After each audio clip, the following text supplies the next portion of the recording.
Bravo, vous êtes sur Internet. Pourquoi devenir stoïcien? C'était essentiellement pour pouvoir faire caca. C'est important. Oui. Mais aussi des exercices de compte, examen de compte à la fin de la journée. I'm Count Dracula.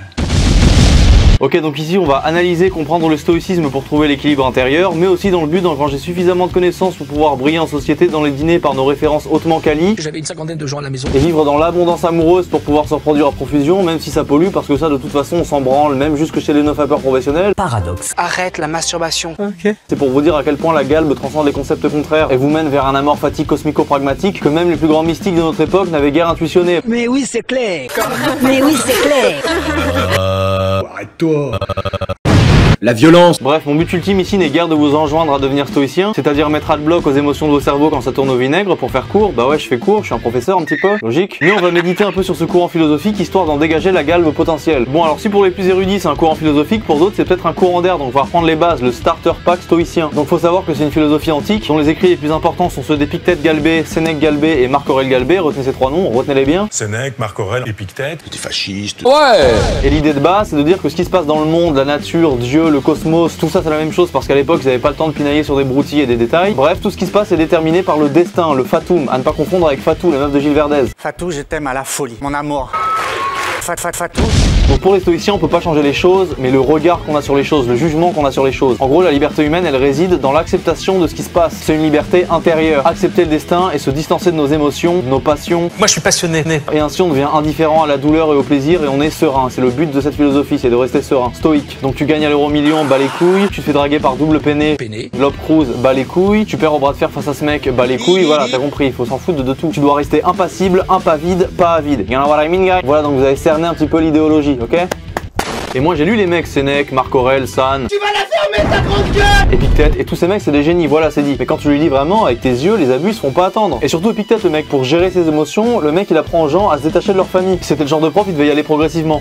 Ok Cucutulus, quand un proche meurt, ça fait mal, c'est horrible. Oui. Voilà, maintenant imagine tu t'en fous. Non je rigole. Mais imagine quand même. Voilà c'était ça, et petit à petit il semait les graines grisailleuses de l'indifférence dans le cœur corrompu de ses élèves. Vous avez vu comment c'est beau, c'est littéraire. Spirituel. Et son raisonnement, Épictète c'est quoi? Il dit, quand un proche meurt et qu'on est détruit, en fait faut réagir comme quand ça arrive à un autre et se dire c'est la vie, voilà, comme ça on souffre plus. Et Épictète il dit ça, et il dit ça comme s'il avait raison de le dire, alors que ça revient seulement à conseiller aux gens de s'identifier à leur manque d'empathie pour autrui et d'appliquer ce manque d'empathie pour autrui à eux-mêmes. Tout ça par peur de souffrir. Vous avez vu la perversité du raisonnement, vous avez vu le truc. Et il dit ça dans son manuel, le manuel d'Épictète. Mais à ce prix-là, moi je préfère le manuel Ferrara, hein, sérieux. Hein. Putain de sa race. This is unacceptable. Je veux dire, heureusement que tout le monde n'est pas stoïcien, il y aurait jamais eu d'artiste. Faut ressentir les choses un petit peu dans la vie, c'est ça la vie. Imagine un Oedipe stoïcien. Bon, il a niqué sa mère, mais il est stoïcien, donc à la rigueur, il s'en bat les couilles. Et le loustic, pourquoi pas, il remet le couvert. Je veux dire, c'est la porte ouverte à toutes les dérives, l'insensibilité. Voilà, vous comprenez un petit peu la psychologie stoïcienne. Le stoïcien, son chien il meurt, bon, il y pense plus. Moi, je pleure, je cogite, j'hurle à la mort, j'écris un poème, je passe à la postérité. Je me contente pas de me persuader que c'était le fatum d'un plan cosmique, hein, dans une vibe un petit peu providentialiste. Voilà, je vis le truc. T'écoutes de la musique, tu jubiles, tu frissonnes, t'as un stoïcien à côté, il sera pas à l'aise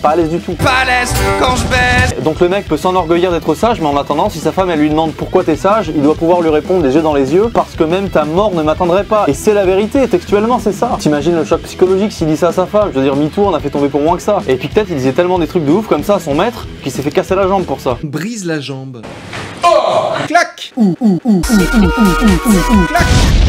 Mais faut lire son manuel, hein, lisez-le. Et son grand truc à lui, et le grand truc du stoïcisme, c'est de séparer ce qui dépend de nous et ce qui n'en dépend pas. Donc laisser tomber, ne pas s'énerver sur ce qui dépend pas de nous, et se focaliser sur ce qui dépend de nous. Du coup parfois ça mène au défaitisme, parce qu'on peut jamais savoir exactement dans toutes les situations ce qui dépend ou pas de nous. On peut jamais être sûr. Regarde par exemple les Mecto, les MGTO, les Mewtwo là. C'est une forme de stoïcisme moderne. Les femmes veulent pas de moi, j'y peux rien, j'abandonne le truc. Et les mecs ils abandonnent leur destin en pensant suivre leur destin. C'est paradoxal, c'est contradictoire. Et les mecs ils pensent que ça dépend pas d'eux, alors qu'en étant un peu plus galbés, ils pourraient féconder tout ce qui bouge. En 6 mois ils lèvent une armée, ils peuvent encercler la Corée du Nord.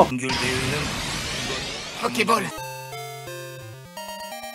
Et cette mentalité MGTO, un mec comme Marc Aurèle, il était un peu pour. Il disait plutôt que de vouloir coucher avec une femme, désire ne pas avoir d'attirance pour elle. Il disait ça. Et c'est pas moi qui le dis, hein, c'est écrit dans son ouvrage. Pensez pour moi-même, lisez-le aussi. Bon alors Marc Aurèle c'était un BG galbé, c'était un empereur lui. Le patron. Mais le mec sa philosophie elle est simple, hein, elle est morbide en plus. Personne ne se souviendra de toi, la postérité c'est une illusion, ça dure pas. Le mec il disait des trucs comme ça. Et il disait ça avec de belles paroles il y a 2000 ans. Et résultat des courses, aujourd'hui le philosophe il parle de lui. Je veux dire la postérité tu l'as, le philosophe parle de toi, la postérité tu l'as. Il a obtenu ce qu'il dénonçait grâce à la manière qu'il avait de le dénoncer. C'est pas beau ça? Ah là là, Marc Aurèle, Marco, c'est un poème ce mec. J'appelle Marco, j'ai l'impression de le connaître. Je dédicace à Marco. Donc voilà, le stoïcisme c'est bien, mais ça met un petit peu en avant parfois la passivité. Et c'est la critique de base, hein, je suis d'accord. Où ça prescrit de faire le bien, la vertu, être sage. Déjà le mot sage, c'est pas du rock. C'est les mioches qui sont sages et même pas. C'est pour ça qu'ils se prennent des torgnoles de guenon. Après ils deviennent psychopathes et on leur demande d'être stoïciens les mecs. Je veux dire, c'est le serpent qui se mord la queue. Je veux dire, Ève elle a mordu celle de Adam et depuis on est dans la merde. Voilà, c'est une remarque préliminaire. Bon, on passe à la suite. Alors tout à l'heure je disais ouais, si tout le monde était stoïcien, il y aurait plus d'artistes parce qu'ils ressentent pas les choses et tout. On pourrait me dire oui, mais Sénèque il a fait des tragédies, des pièces de théâtre. Sénèque, le dernier des grands stoïciens. Mais ce type n'est pas un stoïcien. Est-ce que vous allez le comprendre? Ce type n'est pas un Stoïcien. Il a écrit des beaux livres, il était bourré de talent, mais ce mec était milliardaire, conseiller des empereurs, conseiller de Néron. Il a même comploté contre lui pour essayer de le faire tuer. Bon, en même temps, le mec avait une tête de nain malfaisant, la tricomenton, ça pouvait lui servir de plateau repas, même Bagdanov il était choqué. Non mais c'est vrai. Et il a brûlé Rome pour se la jouer artiste pyrotechnicien, comme le joyeux luron et le petit sacripant qu'il était. Aujourd'hui, je vais essayer de cracher de feu.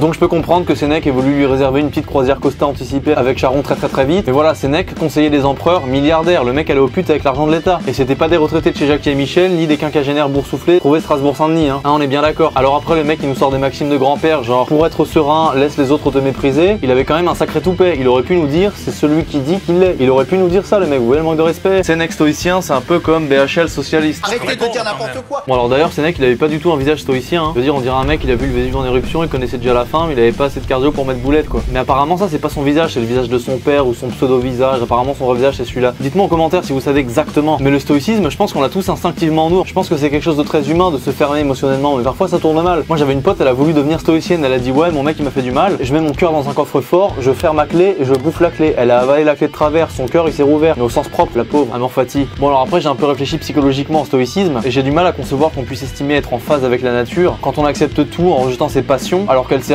aussi à nous faire réagir et à faire changer les choses, et que c'est la nature elle-même qui nous a pourvu de ses passions, de ses émotions. Donc elles ont nécessairement une utilité comme toutes les choses, comme tout ce qui existe a une utilité. Sauf la SMR, on fera une vidéo dessus. Mais du coup je me demandais si à la base les stoïciens c'était pas des mecs qui faisaient de l'hypertension quand ils s'énervaient et que c'était un peu dangereux pour eux, c'est pour ça qu'ils ont théorisé ça. Et en fait tout part de là. Peut-être hein, de toute façon le stoïcisme pour moi à mon avis c'est la mise en concept d'une attitude mentale et psychologique qui est potentiellement en chacun de nous et qui existait même avant le stoïcisme. Enfin voilà, de toute façon forcément bon les choses ça existe avant que les inventent. Bref, but what I mean exactly par rapport au stoïcisme. Ça peut être génial si t'as des projets de dingue et que tu sais que ça peut partir en couille à tout moment. Ok, tu utilises le stoïcisme comme une technique pour se protéger des émotions négatives le temps que t'arrives à ton but. Par exemple, Napoléon, il avait toutes les raisons du monde d'être stoïcien. Ou alors quand t'es esclave et vraiment dans la merde ou vieux et pauvre et complètement malade et tu sais que là c'est mort pour toi et qu'il n'y a aucun échappatoire. Là aussi c'est bien d'être stoïcien. Et comme par hasard, c'est un esclave et un empereur, les chefs de file du stoïcisme. Up and down, ceux qui sont en haut et ceux qui sont en bas. C'est comme disait Van Damme. Up and down, bipolar, you mean? Bipolar. C'est pas un hasard à mon avis. Donc le stoïcisme comme un outil, a tool in English, comme le groupe. Comment tu te connais?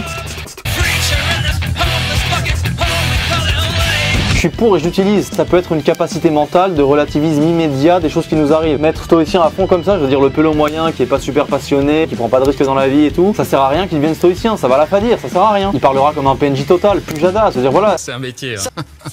Le stoïcisme mal compris, ça peut nous transformer en Playmobil. En avant les histoires. Bon. You know what I mean, guys? I don't care, rien. Sans Pellegrino. Italien, Sancho, gallo-romain, BG, galbé.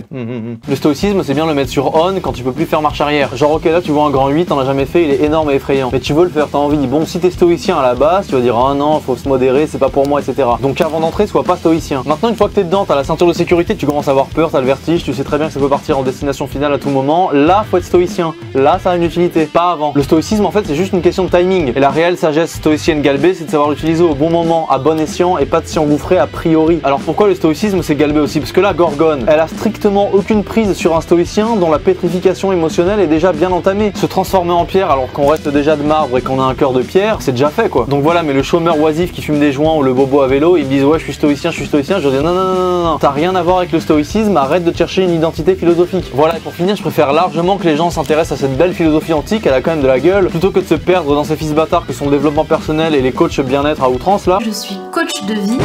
Qui tournent en rond et défigurent cette sagesse en l'amollissant par leur psychologisation de branleur. Le développement personnel, c'est sympa, mais entre autres, c'est du blabla logoréique de mecs improductifs qui, par son minimum d'intelligence émotionnelle, instrumentalise l'autisme populacier pour en tirer un bénéfice financier. Le stoïcisme, c'est noble, c'est galbé, c'est de la philosophie. C'est un truc d'empereur et d'esclave, vous voyez, on a tout le curseur social, c'est génial, voilà.